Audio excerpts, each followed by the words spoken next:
They look harmless enough, but it's products like these that are the core of an untouchable and unaudited economic empire owned and operated by the Egyptian military. People have accepted the army's monopolies for years. Now that seems to be changing, with activists like Selim Mahmoud boycotting anything that the army manufactures or provides. We don't know the extent of the military's investments, but it profits the generals and not the state. We've had enough of their rule. So, just like we're trying to bring them down politically, now we're also trying to do it economically and redistribute the wealth to the people. It's not just food and basic supplies. The military controls at least 35 companies and factories that produce things like cars, televisions and refrigerators. It's also a service provider. One of the things it's involved in is gas station management. It even owns restaurants where conscripts form the majority of the workforce. With almost 500,000 soldiers and no wars fought since 1973, the military has turned into a profitable business. But exactly how much of the economy it controls is a national secret.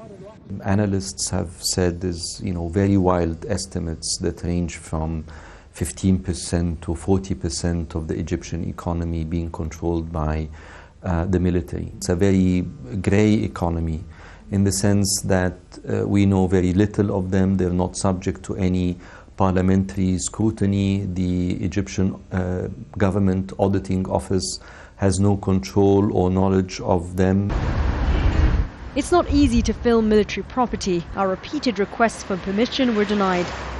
What's very clear is that the army own a lot of land across the country. Again, we don't know how much land they own, but look at this military-owned complex behind me. It's huge. There are restaurants, spas, a hotel, a football pitch. The military also speculate on the value of land and enter into joint ventures with construction companies, which is again very lucrative.